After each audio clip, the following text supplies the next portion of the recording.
جو یہ غریبوں کو بانٹنے والا گوشت ہوتا ہے یہ اپنے ہاتھ سے زیادہ افضل ہے دینا یا پھر آپ جو فلاحی ادارے ہوتے ہیں ان کو دے دیتے ہیں اور اگر وہ نہیں بانٹیں یا وہ مستحقین تک نہیں پہنچائیں تو پھر گناہ بھی انہی پر آتا ہے, ہماری اپنی ذمہ داری پوری جاتی ہے, ایسا ہے؟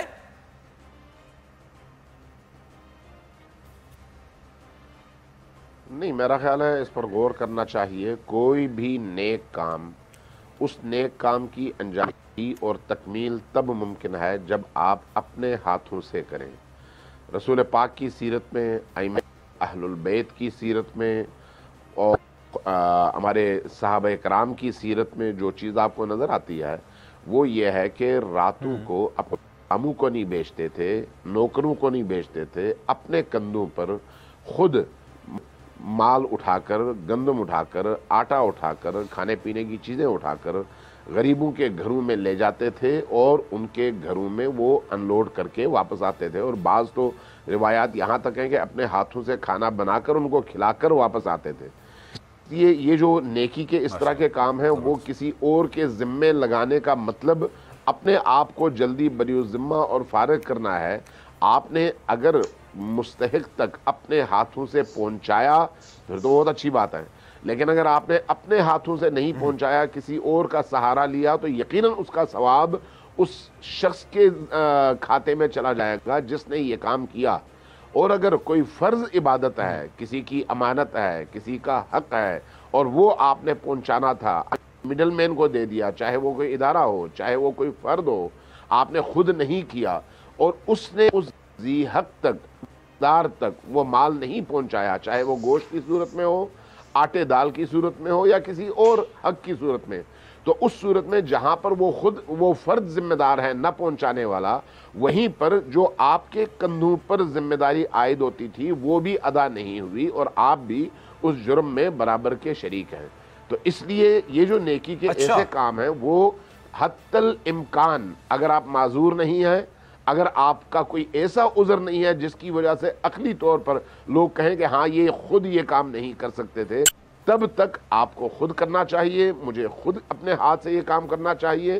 اپنے ہاتھ سے کام کرنے کا اجر اور طرح کا ہے. اس لیے آپ کو اخلاق اسلامی میں پیغمبر اسلام کی اور اہل البیت کی اور صحابہ کرام کی سیرت سے سیکھنا ہوگا,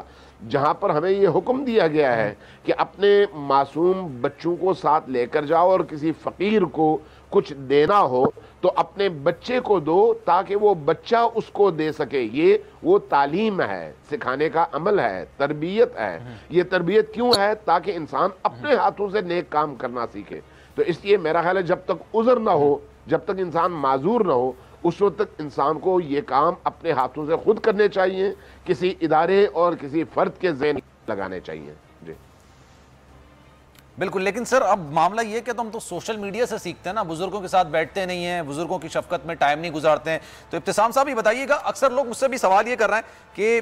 اوجڑیاں روڈ پر پھینک دینا, جانور ذبح ہوا, اس کا خون پڑا ہوا, اس کے بعد اپنا گوشت اندر لے کر آ جاتے ہیں, اس کے بعد بھائی آپ کون میں کون والا حساب کتاب ہو جاتا ہے. ایک سوال یہ آیا ہے. دوسرا سوال میرے پاس یہ بھی آیا ہے کہ قربانی خود کرنا, اپنے ہاتھ سے کرنا افضل ہے یا چھری پھیرنا افضل ہے؟ کچھ لوگ چھری بھی نہیں پھیرتے, کسائی سے سارا کام کراتے ہیں, چھری بھی خود. اس حوالے سے کیا احکامات ہیں؟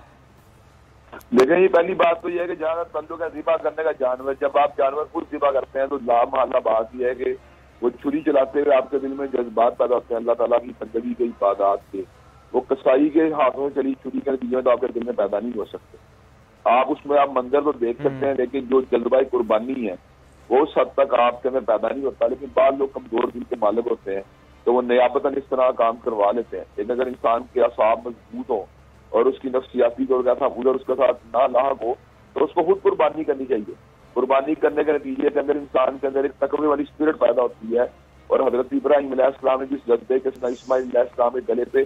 چھری چلانے کا ارادہ کیا وہ بھی ایک منظر جو ہے تقوی والے شخص کے دل کے اندر پیدا ہوتا ہے.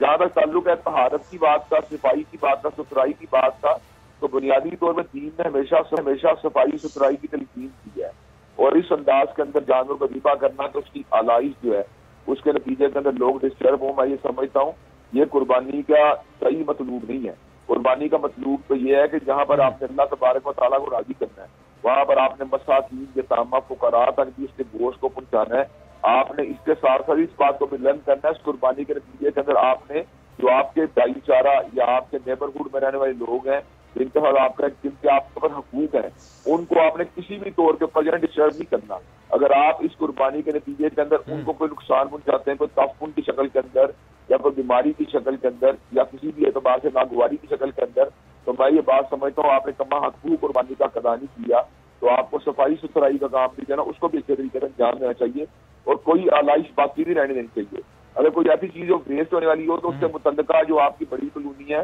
ان کے اندر ویسٹ کلیکشن کے بغیر طور کے اوپر کوئی نہ کوئی مینجمنٹ کا سسٹم ہوتا ہے، اسے انگیج کرنا چاہیے اور اسے انگیج کرنے کے بعد اس ویسٹ پروڈکٹ کو ڈمپ کرنے کا پورا جو ہے نا بندوبست کرنا چاہیے تاکہ قربانی کے نتیجے کے اندر اللہ تبارک و تعالیٰ کی رضا بھی حاصل ہو جائے، یہ کام مساکین اور غربا اور فقراء کی مدد بھی ہو جائے اور معاشرہ بھی اللہ اور تحفظ سے محفوظ ہو جائے. بالکل بے شک آپ صحیح فرما رہے ہیں اور بالکل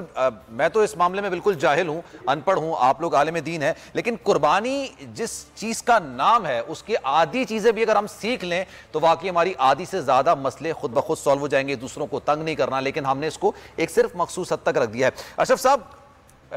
آپ تو عید کا دن بھی اپنے پیشنٹس کے ساتھ گزارتے ہیں یا اپنے گھر والوں کے ساتھ گزارتے ہیں، آپ کی عید کیسی رہی آج کی؟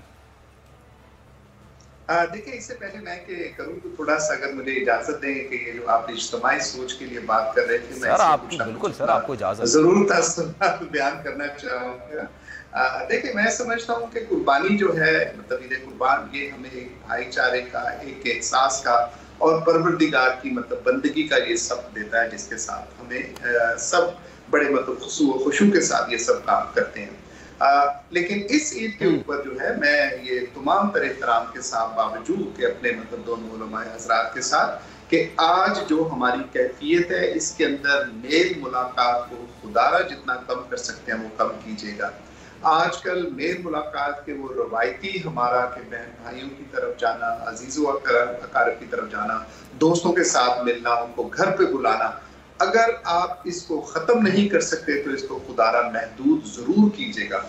آج بھی آپ جانتے ہیں کہ جس کی وجہ سے ہم سب کچھ ہیں وہ ہمارے لیے مکہ مدینہ کی سرزمین ہے، پروردگار کے احکامات ہیں کہ آج بھی انہوں نے حج جو ہے وہ ایک محدود کر دیا ہے صرف اس وجہ سے کہ وہاں پہ بھی کرونا کی جو شکل ہے دنیا کے اندر اس کو ایڈریس کیا جا سکے. تو اس کے ساتھ اور دوسرا جو آپ صفائی کے لیے بات کر رہے تھے، میرا یہ ماننا ہے مطلب میں جس طبقے سے یا جس احساس کے ساتھ بچپن سے اس قربانی کے ساتھ شامل ہوں کہ یہ جو لہو ہے اس مطلب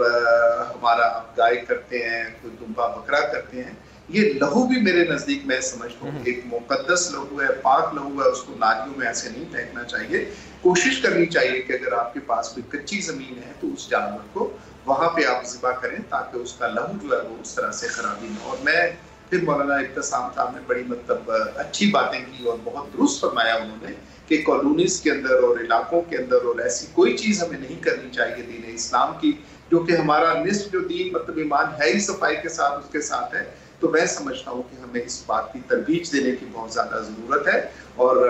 ماشاءاللہ سب لوگ چونکہ جذبے کے ساتھ ہیں، جذبہ ایمانی کے ساتھ ہیں، تو اس کے ساتھ ہی وہ ساری چیزیں کی. سبسکرائب کریں اور بیل دبائیں تاکہ کوئی خبر رہ نہ جائے.